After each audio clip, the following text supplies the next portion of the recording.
So we're excited to have him part of Go by Rochester. We're really excited to have him here today to share with you some of the tips and tricks and nuggets that he has.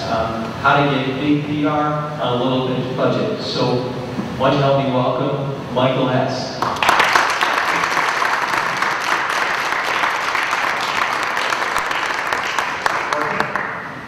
Great. Thank you very much. Before I start, it's like standard, am I good?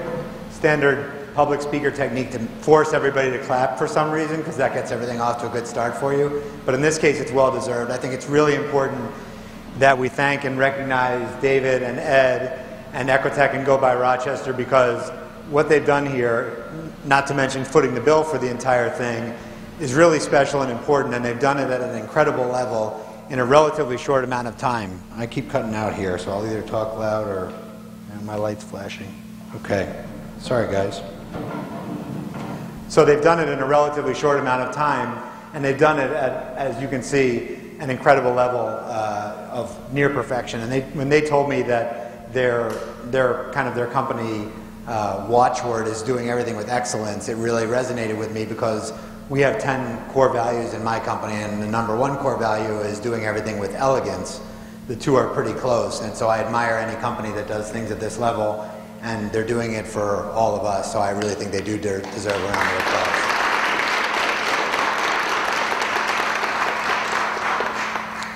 So the reason that David, and thank you for the introduction. When he asked me for my biographical information, I didn't realize he was going to say it all, because now it's embarrassing and I have to live up to that, you know, ridiculous, like whatever, but okay, I'll try.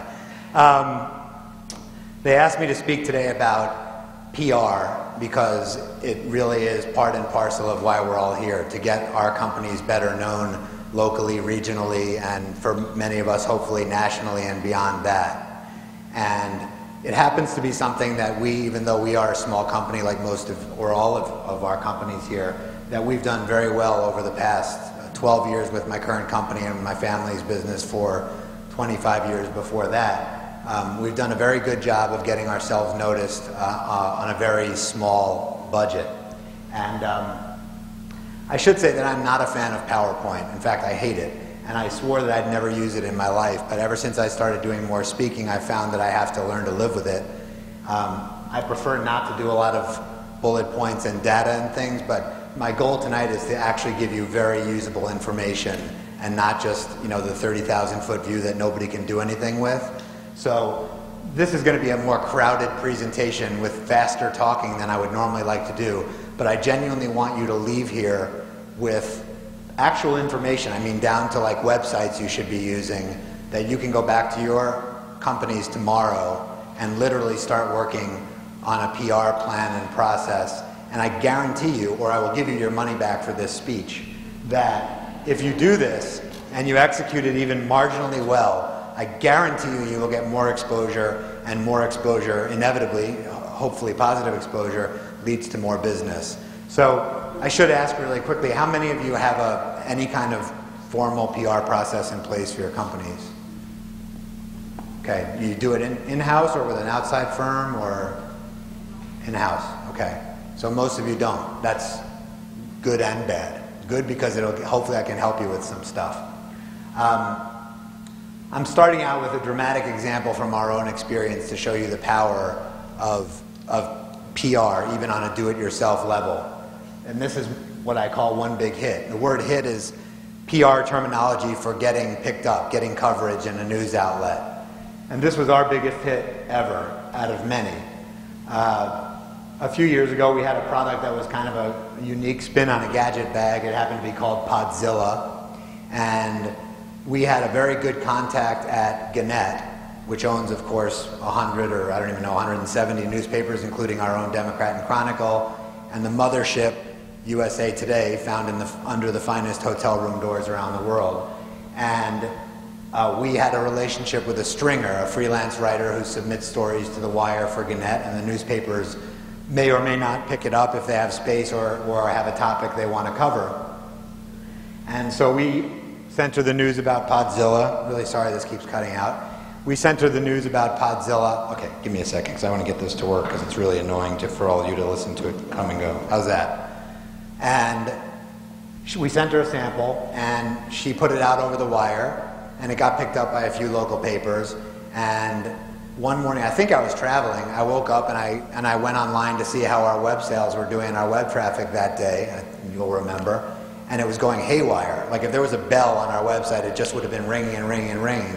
And I knew we must have gotten some kind of decent PR exposure. And then friends started calling me and saying, holy word, did you see what happened in USA Today? And I was like, no, so I ran out and bought one.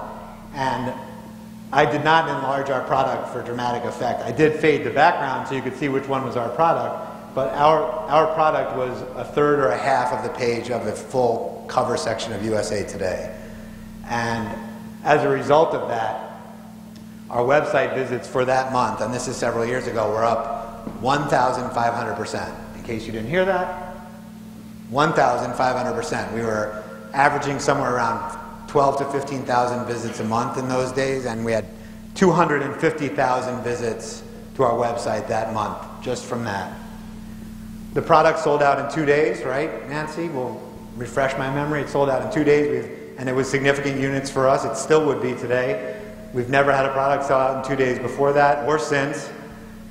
It was our biggest sales day ever up till that point, and one of our biggest still by far in 12 years.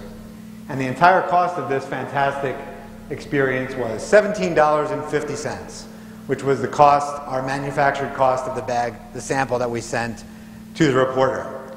Sure, there was a shipping cost and a little bit of time on the phone, but for the most part, this project that was so rewarding to us cost $17.50.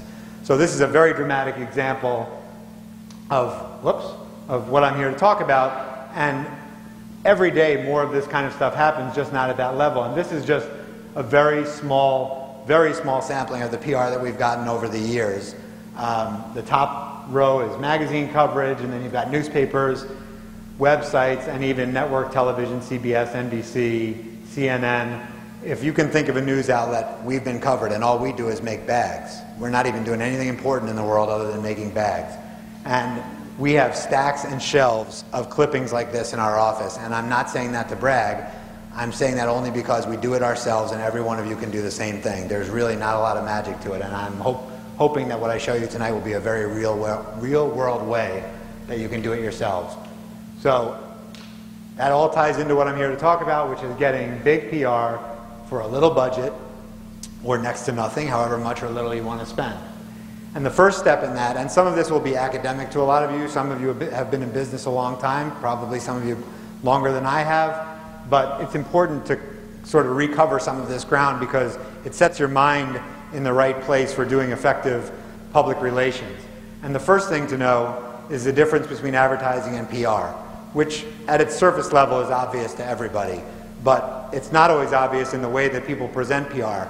And I have a unique new perspective on it because now that I write for CBS News, I actually have people who pitch me news stories who think I'm important, and now I see what the recipients get, the reporters. I can't cover anything they're sending me. I write an opinion column, a commentary column on small business, and people send me like, oh, I represent an author, he's got the best book in the world, will you test this product for me? And I'm like, I don't do that, you know, but I'm happy to read the book. If you want to send it to me, I'll tell you if I like it.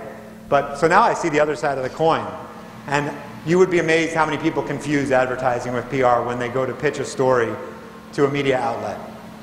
So the important differences to remember between advertising and PR, and I can guarantee you I'm going to start talking faster because I know I'll run out of time. I really want to cover a lot of ground with you. Advertising is expensive. There's no form of advertising that's not expensive.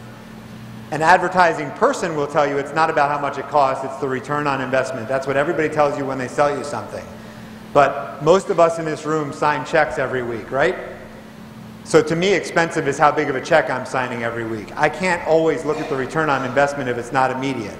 It's just not a luxury of small business all the time. So if someone sells me an ad that's $1,000, $2,000, $4,000 a month, it may well be worthwhile, but I still have to be able to write that check for $1,000, $2,000, $4,000 a month, and I can't always do it. So no matter how you slice it, whether it's a billboard, a TV spot in the middle of the night, a repeating magazine ad, it's expensive. PR is as inexpensive as you want it to be. You can make it next to nothing. You can make it cost a fortune. You decide how much you want to spend, and you can decide when you up it and when you drop it. You know, you have a little more money to throw at it, you can do that. It's not like advertising. Advertising, by definition, is self-serving. Everybody who's a consumer of advertising knows that you paid to deliver your message to them in the way that you want. You're selling them something. There's no secret. You're making the claims you want to make. Hopefully they're true. Hopefully there's honesty in most advertising, often not. But you are paying. It's a self-serving vehicle for getting your message across. So its credibility is limited to whether or not someone likes your brand, product, message, your creative, and so on. Whereas PR is generally perceived as being more credible and objective, even though the nasty little truth is that nowadays, more than ever, not all press is created equal. There's a lot of press that is not very credible. There are blogs that write about products because they get them for free. There's people who write stuff that they don't research. We all know it. The online world has become like a frontier town of journalism. But the bottom line is, in the aggregate, consumers perceive something that they read as a third-party story to have more credibility than something that was paid for. So PR has more value in terms of how seriously the consumer takes it. With advertising, your reach, the number of people you can attract and reach, is limited by your resources, also by definition. You can only do so many things for your money. So you have to make choices. One magazine ad 6 times a year, maybe reach X number of people.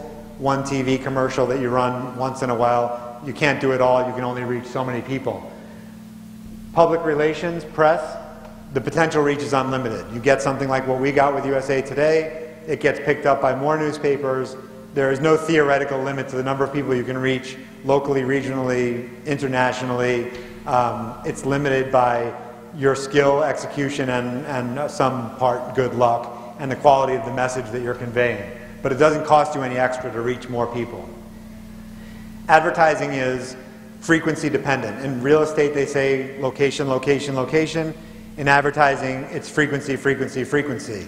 It's impressions. Advertising only works if it's drilled into people constantly. There is some science and studies that's decades old that say that people don't even notice an ad till the 3rd time they see it. So doing an ad once generally is worthless. I know, I do it all the time because I think it's going to work and then it doesn't. I can't help it. But it doesn't work.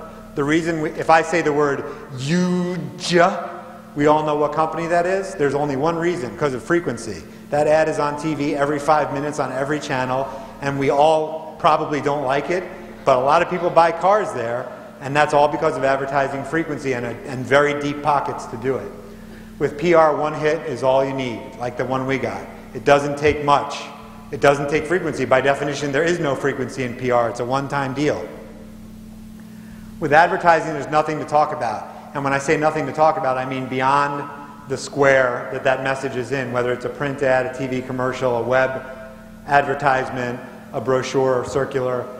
The ad speaks for itself and it exists in a bubble. Beyond that, you can't hold it up and do anything with it. You can say, look at my ad, but its story is self-contained. It has no value beyond its own borders. With PR, you can shout it from the rooftops. It has an exponential value. You can take a news story that was written about you or an award that you won or any coverage that you get, big or small, and turn it into a bigger story. And we'll go into some details of how you extract more value out of it in a little while. But so you have value beyond it because you didn't pay for it. Someone told a story about you, you get to tell that story to more people, and so on. Advertising, this is very important nowadays. Most of you have websites. And I meant to ask you, what number of you roughly would like to get PR beyond the local region? You have websites where you sell nationally or whatever? Because I'll kind of target what I say to, okay, so some of you. So a lot of what I say applies to like broad PR, but it can all be distilled down to local PR as well, so I'll focus on both. But search value is the most important thing in marketing nowadays, pretty much, if you have a website. Organic search value, being found in search engines. Advertising has effectively no search value. Search engines don't see it. They don't, in their algorithms, they rank it at next to 0. And when it's gone, it has no search value anymore. So when your ad stops running, it provides no inbound links to your website. PR has enormous search value. It's there generally forever. The links are there. We still get I still look at our web analytics, and the thing I like to look at the most is where's our traffic coming from. And to this day, every day, we get traffic from links that were put up 10 or 12 years ago from when our company was even under a different name. Because that stuff stays forever. Someone searches for a particular term, and there's a story about you, that is search value. Search value comes from relevant links. PR is the only thing that gives you that online. You can't buy that. Lastly, advertising has little residual value. When your ad is done, your ad is done. The only residual value may be that it sits in a waiting room at a doctor's office for a couple of extra months. But other than that, when you stop running your campaign, the value of the advertising ends. It doesn't stay with anybody. It has no life on the web. It has no life in anybody's brain. When you stop paying, you stop advertising, value ends. With PR, it pays long-term dividends. You get to use it and use it and use it almost indefinitely if it's good enough. And so the value doesn't end when the PR ends. The next part of this process is once you're convinced that PR is the greatest value to your business, and I would say that PR effectively built my business. So you have to have good products and great customer service, which I think we do, but if no one finds out about it, it doesn't matter how great they are.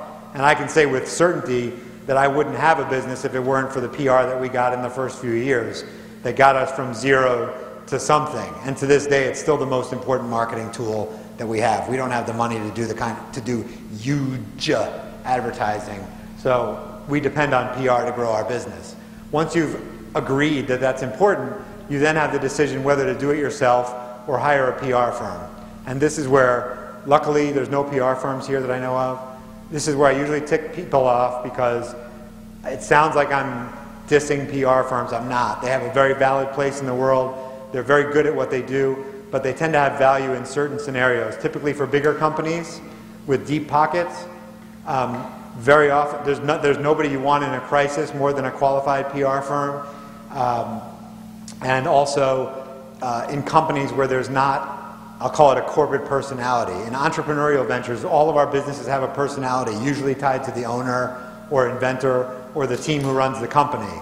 They have a spirit of entrepreneurship. There's a soul to the business, and PR firms can't usually represent that very well, but the bottom line is they can't represent it for anything that you or I are probably willing to pay. So agencies are expensive, like advertising. I don't care what the return on investment is, they are purely expensive.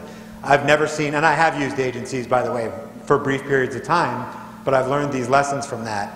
I've never seen a credible agency with a monthly retainer that was much less than $4,000. It doesn't get you a lot. And doing it yourself, on the other hand, is as inexpensive or as expensive as you want to make it, based on how much time you want to spend, if you want to sample some things, what you're using to disseminate your information, how you build your list, all stuff that we'll get into. An agency's time is limited by how much you want to pay them, just like a taxi or anything else. The meter's running. They can only give you so much for your money. You buy the minimum retainer, you get the minimum amount of time. They don't mean to offend anybody, that's their business. They're in the business of selling their time, and you'll only get so much when you buy the bare bones package, and then it stops. With do-it-yourself, your time is your choice. Want to spend 50 hours on it this month? Spend 50. Want to spend nothing? You got no news to talk about? Spend nothing. With an agency, that bill comes every month, whether you get PR, bless you, or not. Whether you get PR or not, that check goes out every month. With PR, do-it-yourself PR, you decide how much time you spend. I still spend a high percentage of my own time on PR because I believe that it's one of the most important uses of my time, is building my press connections, writing news, figuring out what's going to get us noticed out in the public arena. And I always have spent anywhere from 10 to 20% of my time directly working on PR. Agencies will have limited knowledge of your business almost no matter how much money you spend. They could live in your office for a month and they'll never know as much about your industry as your business as you will. You know it inside out, and you're the most credible person to speak for your business or be asked questions about it or to tell the story.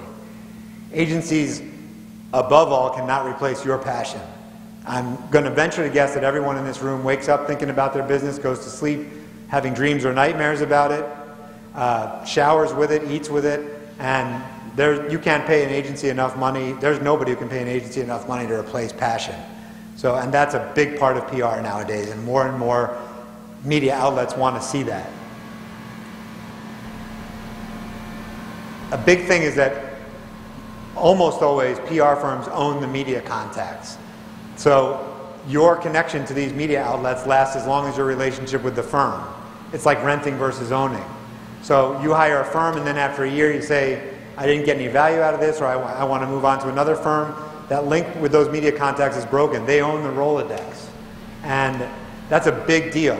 Owning those media contacts is a very important thing that we'll, again, talk about when we get into the specific steps of doing this. Whereas when you do it yourself, the media contacts belong to you, and they are very valuable if you play your cards right. Increasingly nowadays, media outlets are not as interested in professional pitches. When media outlets send what are called queries, when they go out looking for stories, PR firms look for queries that might apply to their clients. I'm looking for a story on physical fitness or cooking or olive oils or chocolate or whatever. Very often nowadays, those queries have the term, no agency pitches, please, because more and more media outlets want to hear it from the horse's mouth. They want a story from the entrepreneur, the inventor, the owner of the company. Obviously not always. Apple, they don't really care. They just want the story before everybody else. But for our small businesses, they want to hear the real deal. They don't want a paid agency pitch. So very often being the principal is an advantage in securing PR. So now we'll get into what I've distilled down to basically 6 steps, very specific steps to making this work. And this is where you're going to see bullet lists. I'm sorry, but I want to get this information to you in good detail. Number 1 step is to know what your news is. You can turn almost anything into news if you're creative enough. You know, you can buy a new desk and probably turn it into a news release. But the most typical sources of news for a small business are new products or services. That's almost always the most common source of news.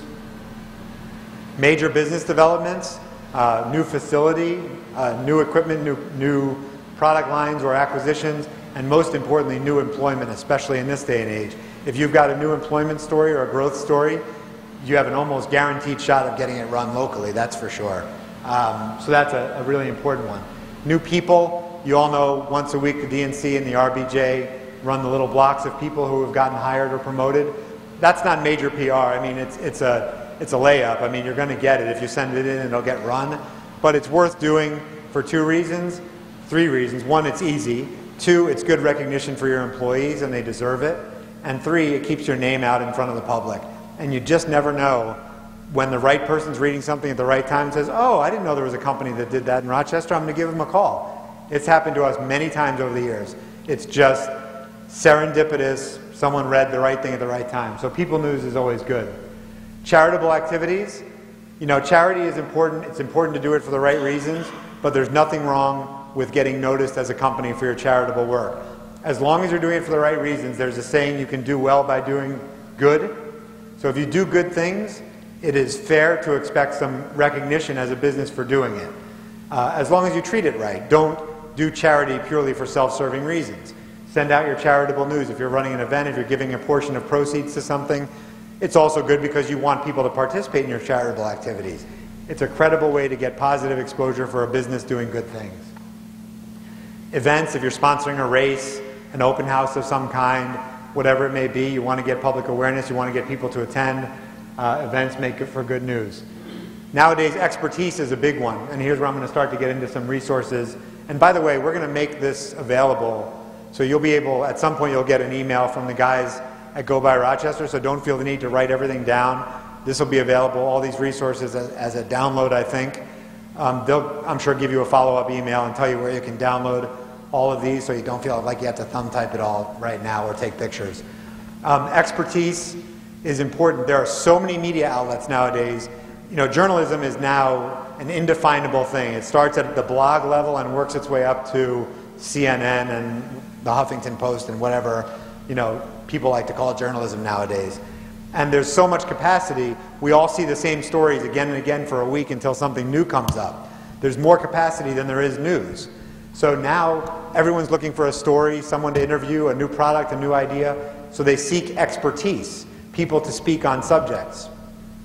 In the old days, it was out of reach for small businesses. The main source of expertise queries was a site called ProfNet, which was generally the milieu of just PR firms because it was very expensive to have a subscription to ProfNet. ProfNet, which is now owned by PRWeb, which is one of the several big PR conglomerates, is a site that sends out queries saying we're looking for someone to speak about coffee, or we're looking for someone to speak about physical fitness, or children's health issues or whatever, and those PR firms would take those queries and find a client that would fit, and that's how they would get their stories and get their clients in the news. Well, that process has become incredibly democratized now, primarily due to a website called Help a Reporter Out, also known as HARO, H-A-R-O. I don't know if any of you know it, but it's helpareporter.com. It was started by a self-made marketing guru entrepreneur named Peter Shankman, who recently sold it to Vocus, another big PR conglomerate. And what it is a free service that every one of you should subscribe to tomorrow, and I will check to make sure you did. You will be doing yourself a disservice if you don't.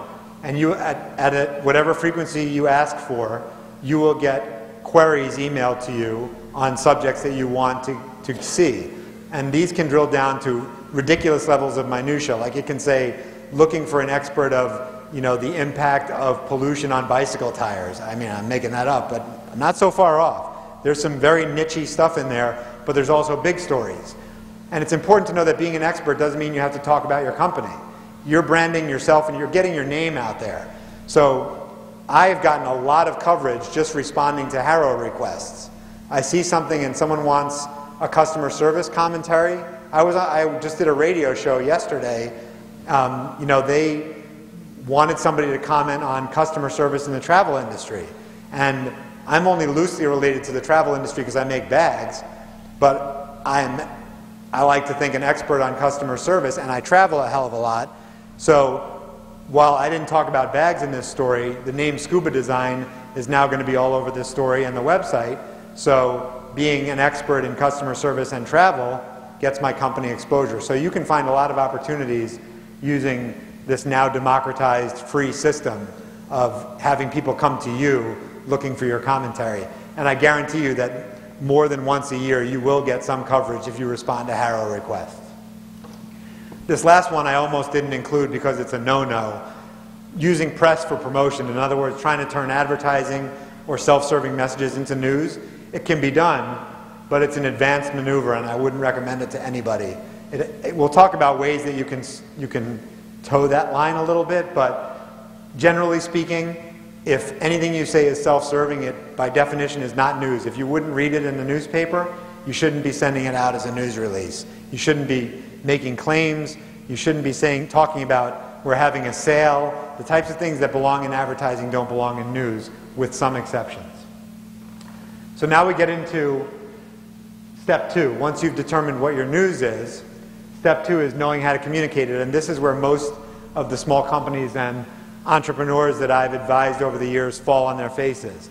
They're not good at communicating their message. It's kind of a lost art, especially a generational thing, but also the standards of the industry have changed. It's not as uptight as it used to be, so things slip. But the better that you communicate your message, the more likely you are to get it run. And the elements of communicating your message are first, again, understanding that editorial is not advertising. Resist the temptation to be self-promoting when you write news. It's very tempting to make claims and say good things about yourself, but there's ways to do it and ways not to do it. You should write a story as if it is you reporting on a company that you have nothing to do with, and then you will stay on the straight and narrow. Tell your whole story in the first paragraph or the first few sentences when you send news. There's an old concept in journalism called the upside-down pyramid. I don't know if anybody's familiar with it. I'm older than I look, and I come from a journalism family. So the upside-down pyramid basically says there's an upside-down triangle, and the fattest part of it at the top is the meat. It's the most important part of your message, and the point are the last few details, where you can buy, what it costs, whatever.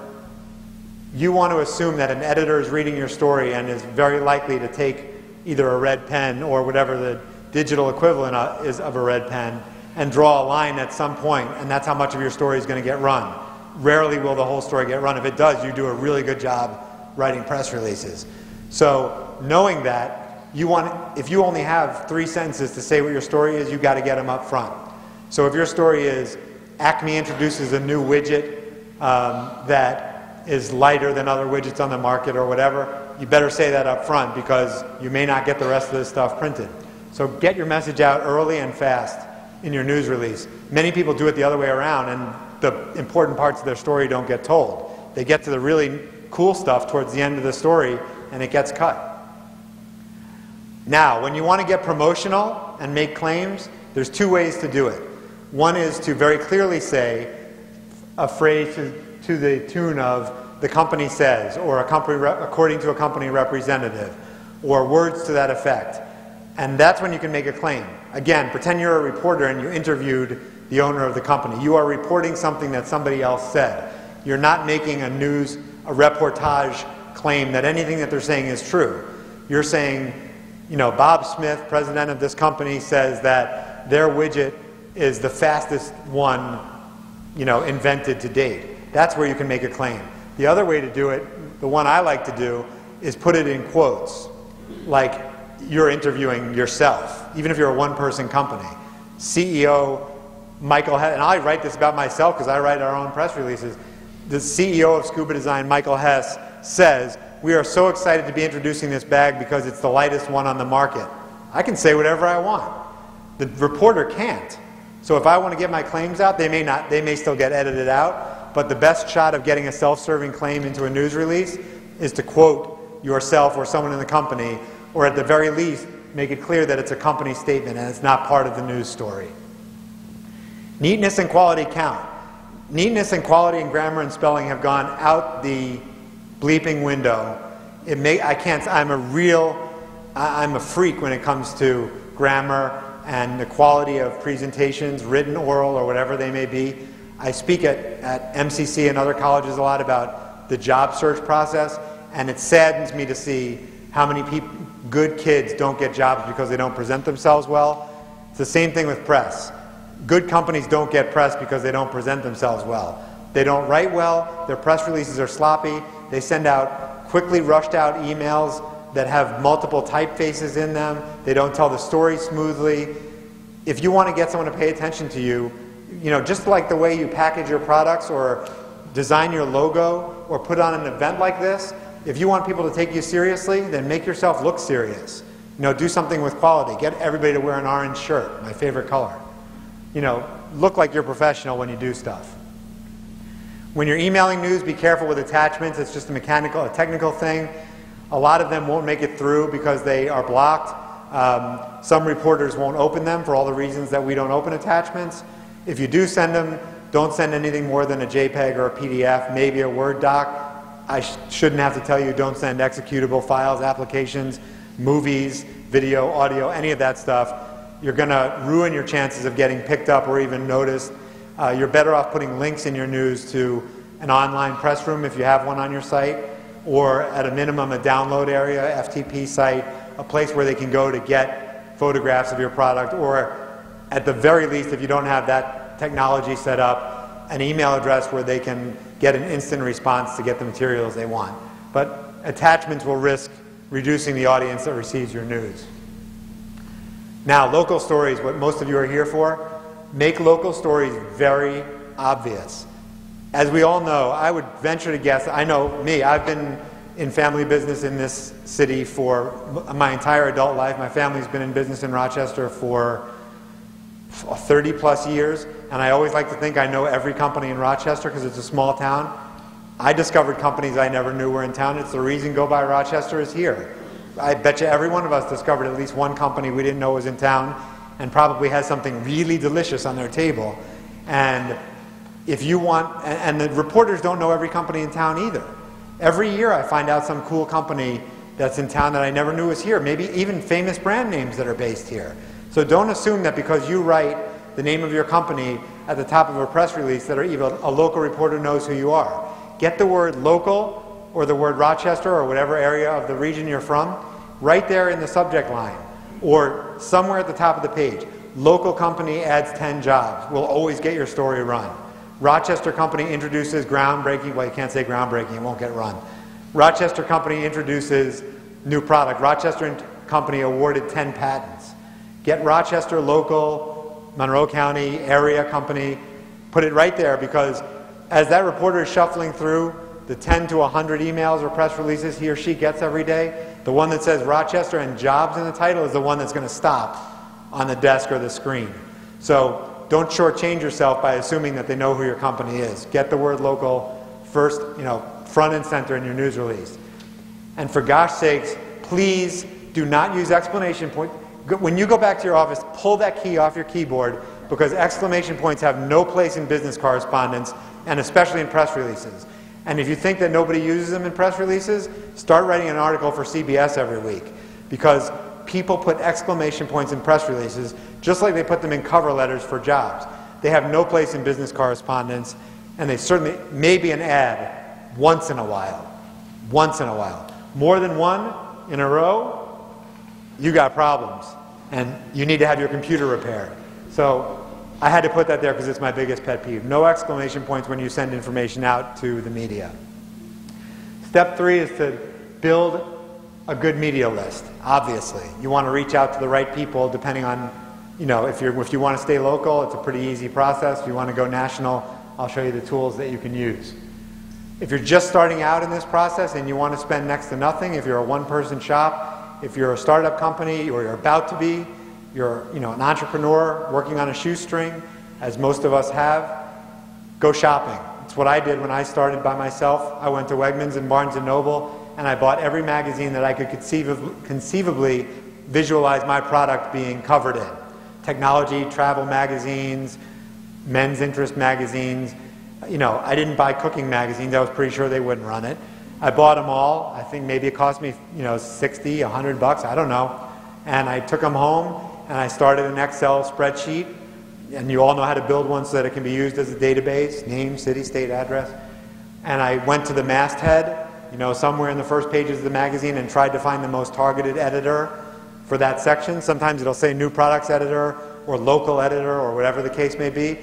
And I built my database around those people and got their emails if there was one, or phone number, address, as targeted as I could make it. And that was my first press list. And it worked. I started sending press out, and I started getting press. And then it becomes like a drug. Once you're ready to spend a little bit more money, the next step up is a company like Gebby. And we still use Gebby to this day as our resource for press lists. This company's been around for like 50 years, and it's amazing how many people don't know them. They are the most affordable resource for quality press lists. I use the dollar signs like restaurant guide. So costing a little bit more than going to Wegmans. For a couple $100, you can download a very comprehensive press list that's sorted by media. So it would be like daily newspapers, weeklies, magazines, TV, and so on. And then that is sub-sorted by categories, which you can filter very easily in Excel. It could be travel, ethnic, cooking, health. And so you can take this huge downloadable press list and turn it into a highly targeted press list for exactly the audience you want to reach. Now, if you are strictly local, it's a much easier process. You know all the local publications, the Messenger publications, the Democrat and Chronicle, the Penny Saver, the local TV channels. You can build it tonight pretty easily, and you don't need to go through all this. But if you want to get some more reach, this is a great way to start. If you really want to start spending some more money, there are sites like prweb.com being the most prominent in this next tier of cost, where you can pay per use to build a press dissemination list and send out your press release to a very well-targeted audience. This is a step up from Gebby because it's kept fresh on a daily basis. They know exactly what editors and writers to reach, but you do pay a little bit more for that service. And there's some ups and downs to it. We'll talk about them a little bit more too. Cision and Vocus, they're two of the big daddies of the online PR world. Cision used to be known as Bacon's. If any of you have been around for a while and done anything in PR, Bacon's was the granddaddy of press contacts. In the pre-PC era, you used to buy a Bacon's guide, and it was like encyclopedias. They were huge books like this, and they were printed. And there was no way to build a press database. If you wanted to find, the person who was covering the health beat at the New York Times, you had to go through 10,000 pages of editors in print that big. Now it's all done virtually, but it's very expensive. To me, very expensive. Several $1,000s a year on a subscription basis, but you will get the highest quality media list, no question about it. You have to weigh the cost versus what it's worth to you. The key thing is, no matter which of these methods you use to build your press list, it's only as good as you're keeping it fresh. Just like your customer list or anything else in your business, it gets stale. You drive a car off the lot, it loses some percentage of its value immediately. So does your press list. From the day you build it, somebody has left their job or changed their coverage beat. So you don't have to do it every day unless you're in the PR business, but I would say at a minimum, depending on how much news you send out, download a list from Gebby maybe once a year. If the couple $100 doesn't bother you, that's about the rate that we do it. You're going to have some loss of audience. There's no way to avoid it. The less money you spend, that's one of the downsides of doing it on the cheap, but to me, I find that it's still worth it. 4 is to now send the message that you've crafted out to that audience, disseminate effectively. First thing is target, target, target. You got your master list that you created from one of those resources, and from that list you want to create sub-lists that are based on the message you want to send out. So your news may be different. One day it may be product related, the next day it could have nothing to do with the news that you sent out last month, and the media that you want to target may be different. Don't take the spaghetti approach and throw every story at every reporter, because you're going to get a reputation as a news spammer and they won't want to cover you. And so you want to try and target as well as you can. Use the lists that most apply to the news you're sending out. And then what we do is for every story we send out, we further distill that into what we call a VIP list, which is like our dream list of 25, 50, a maximum of 100 outlets that if our dreams came true, we would want to be in one or more of those. So, the big daddy or big mommies of press. And I have a person who helps us by contacting those people personally with their names by email very politely and saying, this is our press release, you pitch them an angle, tell them why they should be interested in the story. I noticed that you do a lot of Father's Day gift guides, and we have a product that I think you'll really like. I hope you'll take a moment to look at our press.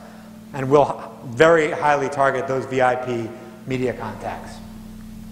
Most of the news will go out by email. I think nowadays there is still a reason to occasionally send news by snail mail, especially locally, where you may only have 20 contacts.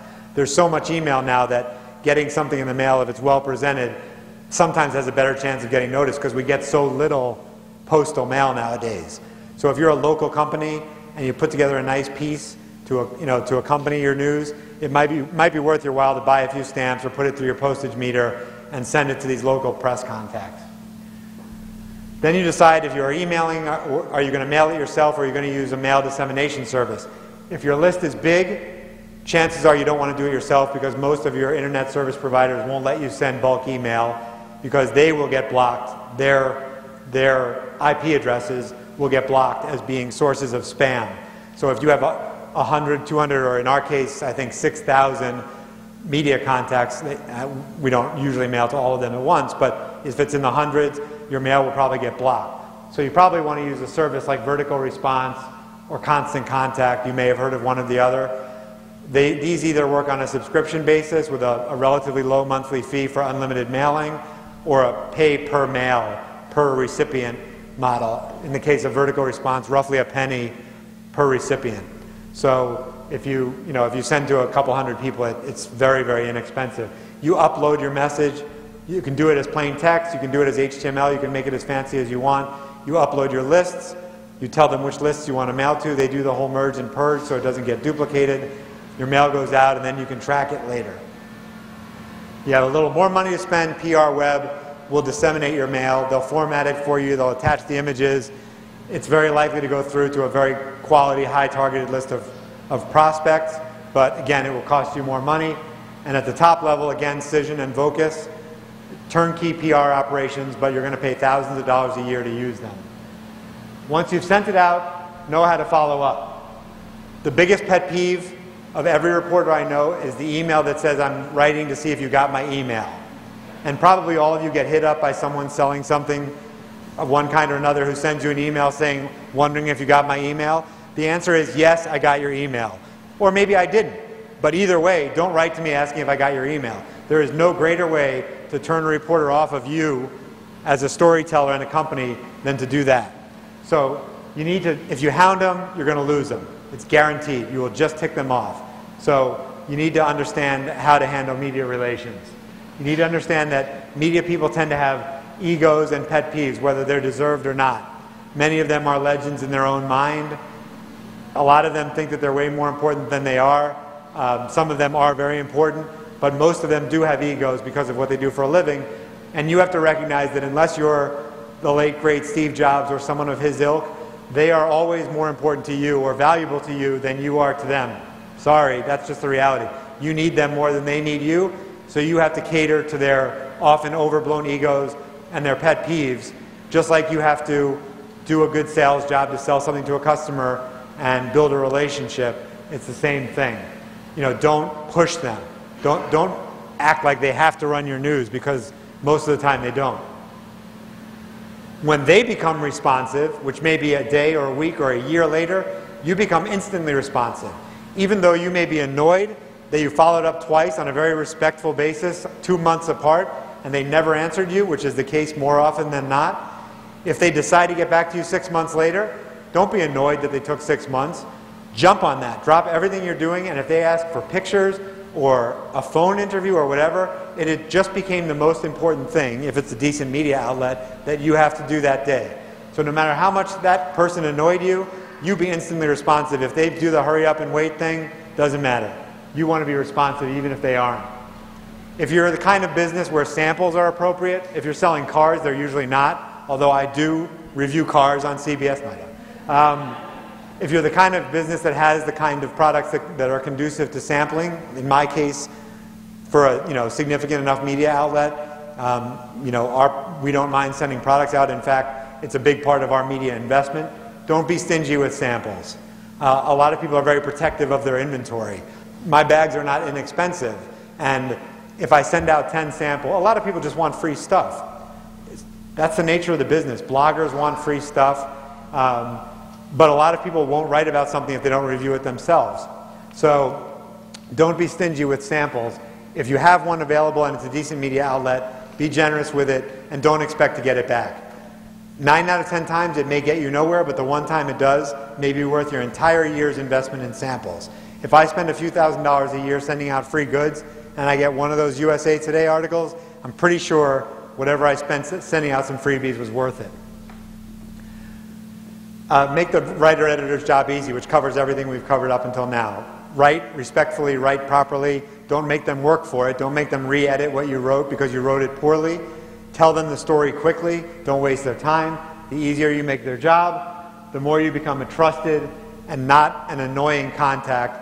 And you can even become so trusted that they'll actually come back to you without even being asked for a future story.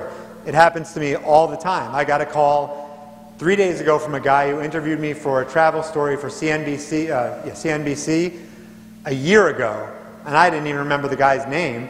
And he called me 2 days ago and he said, "You did that great story for me on carry-on baggage, and I'm doing a follow-up story on airline luggage fees.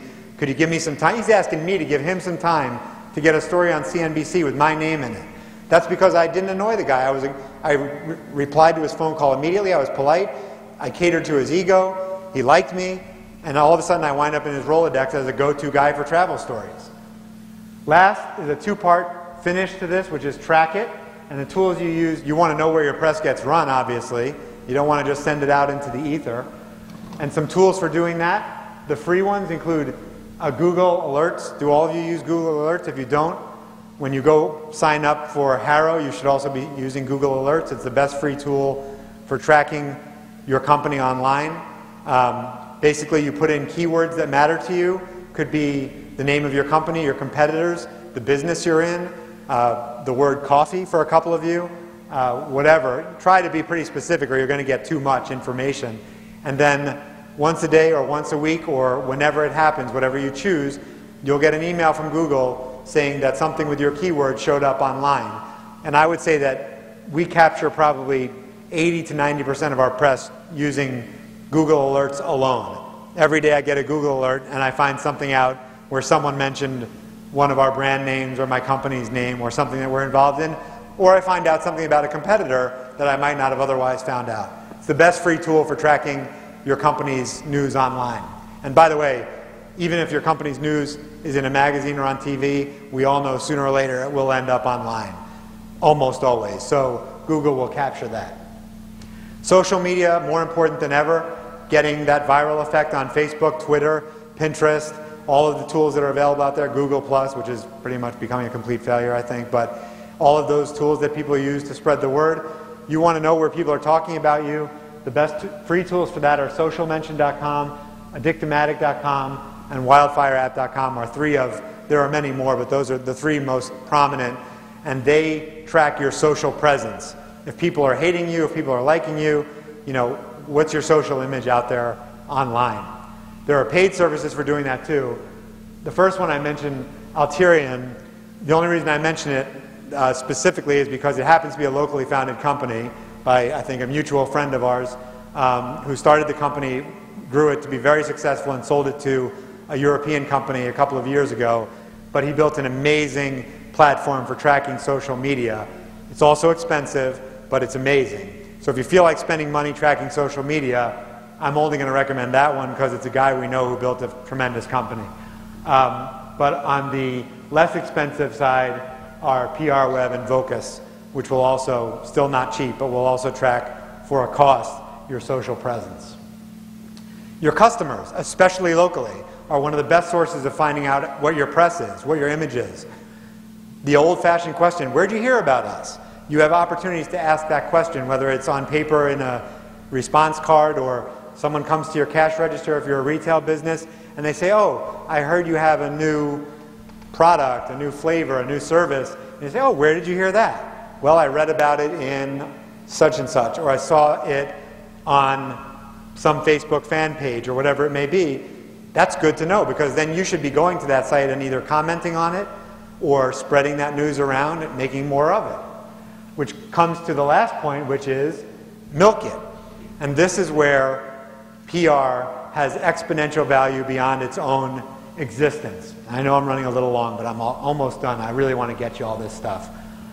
This is where PR turns into magic to me, because you can take your PR and use it for so many more things beyond its temporary existence on the page of a newspaper or on a 30-second spot on a TV show or radio. You can hold that up and make noise, shout it from the rooftops, and use it in so many ways in your business, limited only by your creativity and some of your resources, but for the most part, not expensively. And three of my favorite ways are what I call the double dip, which is a fancy move. But what that is, especially for you local press people, if you get some big coverage somewhere, like you sometimes see in the local news that a local company got featured on a national TV show, or the owner of a company was on Biggest Loser, or some reality show, or whatever it may be, write a press release saying that your company was featured in some national news. Double dip on that news, because the local media loves when something happens in the national media to a local person, and they will run that news. So you're double dipping on the big exposure you got to get some more local exposure, and it's a great opportunity. This should go without saying, but always, always, always, without fail and quickly, post any news that you get on your website. If you don't have a news and reviews area of some kind, you should have one. Post it on your social media, your Facebook page. There's really no limit to the amount that you should talk about your news. You pretty much can't talk about it enough. I mean, you don't want to say it every time you talk to somebody again and again, but it should be on your Facebook page. If you tweet, you should tweet it. And it should be somewhere on your website. Use these tools to spread that news and get more value than its temporary existence. Lastly, use it for collateral, advertising, packaging, even the signature line on your email. The signature line on your email is an advertising tool. Some of you have logos, and if you don't, you should. And if you do, make sure it's clickable, that goes to your website. It's amazing how many people they have a logo on all their emails, but you can't get to their website from there. Let's say you won an award. Best of Rochester Award, maybe some of you have been up for that over the years. Put Best of Rochester Award winner right in your signature line. Every person that gets an email from you is a targeted consumer of advertising, and even if they're not, no harm. Make stickers for your packaging. If you got, rated best by X magazine, or a quote from a reporter. Bill Smith says best whatever in town. Obviously, recognize and respect copyrights and other limits to which you can reprint and reuse other people's intellectual property, but within reason, you have every right to repeat something that was said about you. You may or may not be able to use logos, you may or may not be able to reprint articles directly, there are limits to that sometimes, but you can always link to a story about you, and you can always repeat what someone said about you, so make some noise. So what this all comes around to, full circle, is what I like to call the PR circuit. This is the beauty of this whole thing when it comes together well. It's like an electric circuit that has current running in a lot of different directions. The top, will this work, my new toy? Yeah. That's your news release. And you send that out, and your news release goes to online media, broadcast media, magazines, newspapers, and then of course online media being the biggest resource and the most likely place where your news will get run in breadth nowadays. And that's great. You'll get your story picked up in some percentage of outlets that you mail to. But the real beauty is when this happens.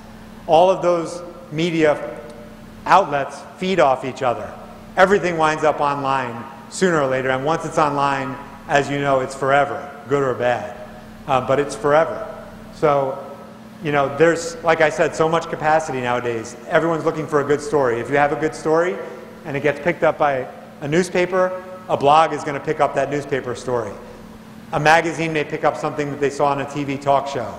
It all feeds itself, and in the end, something that started out as a small local story, like ours, with our little bag, can turn into a pretty enormous hit for you that costs you little or nothing and really does wonders for your business.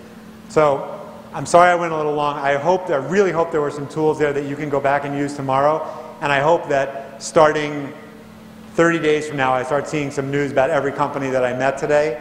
Like I said, money back guarantee if this doesn't work for you. You do any of this at any level, I guarantee it's going to work for you, and that your businesses will be better off for it. I really appreciate your time. I thank you guys again for having me. It was wonderful talking to you, and have a great rest of the business year and a great event.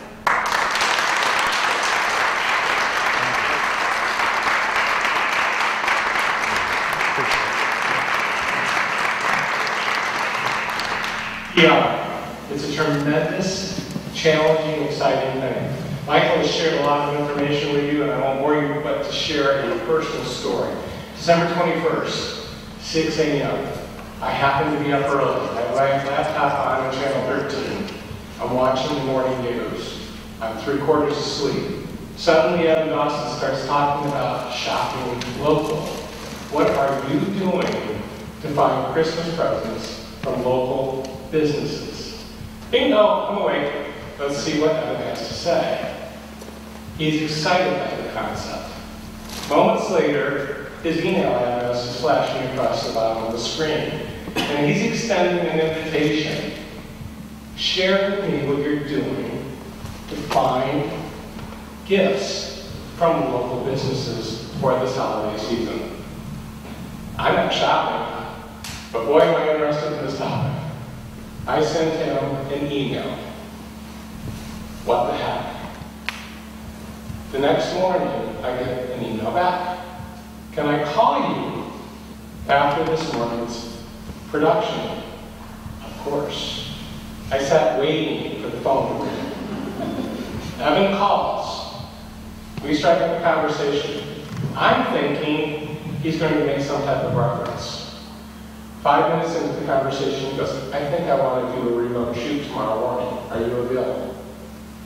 Of course I am. Of course we are. Except for a remote shoot. You want to come to our office? Not very exciting. How about if we go on location with one of our members? I call Kathy Turiano, Dave calls Kathy. We reach out and say, hey, how do you feel about being on the news in the morning? December 23rd, 2 days before Christmas. Sure, sign me up. What time? Well, how do you feel about opening the store at 5 a.m.? At 5:55 was our first on-air live interview. We had live interview every 10 to 12 minutes until 7 a.m. In between each one of those segments, Evan and his cameraman were filming tape that got edited and put together into a story. We were featured on Channel 13 for GoByRochester.com from 5:55 a.m. until 11 p.m. on December 23rd. That's PR on a zero budget. Michael's got great suggestions. I want to encourage you to take his advice and need courage just simply to try it. I guarantee you, it works. Our exhibitors will be with us until 8 o'clock. We would love to have you stay. We'd love to have you find out more about each one of our exhibitors, the products and the services. If you've got questions about Go by Rochester, we are here. Thanks again.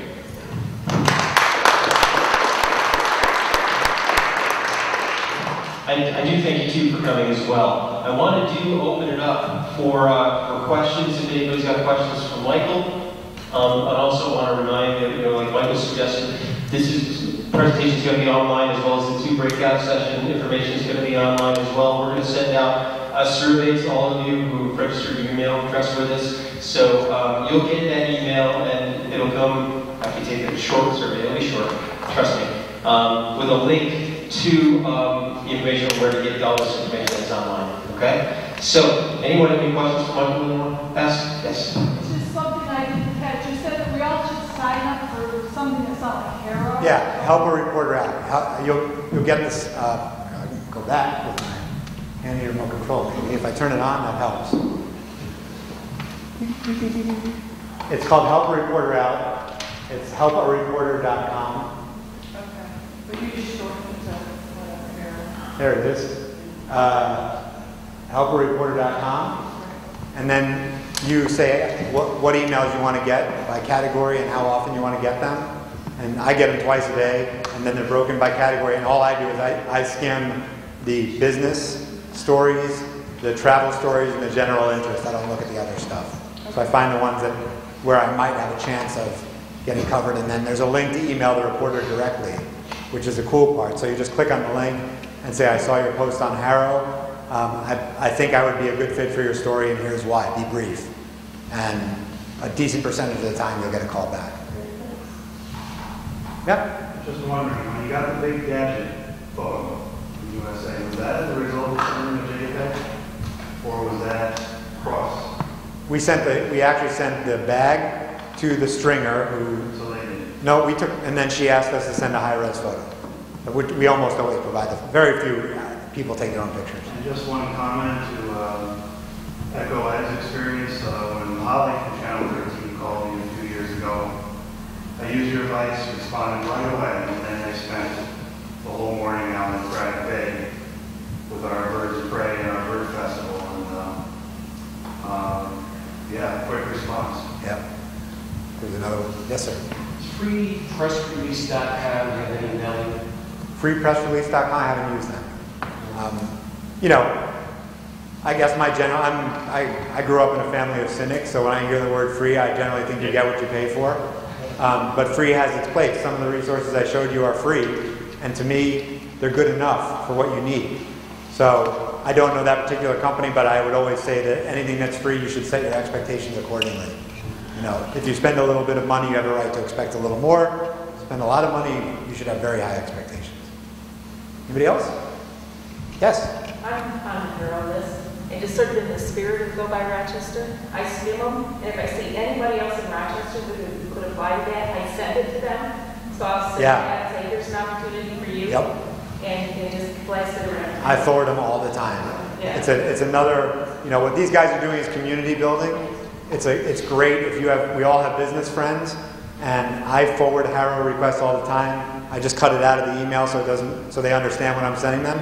And I'll forward it and say, this looks like a story you guys could be in. And they do the same for me when they hear of something, maybe not in Haro, that we may be able to participate in. So we can help each other out, especially locally in getting news. That's a great point. It's a good friend tool. Anything else? None of the scuba gang has any questions? Done hearing me talk? Okay. Thanks again, everybody. All right, yes, thank you very much for coming.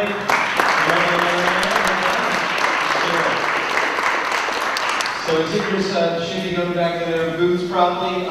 Feel free to go around and enjoy it and learn more about it. Yeah, thank you. All right.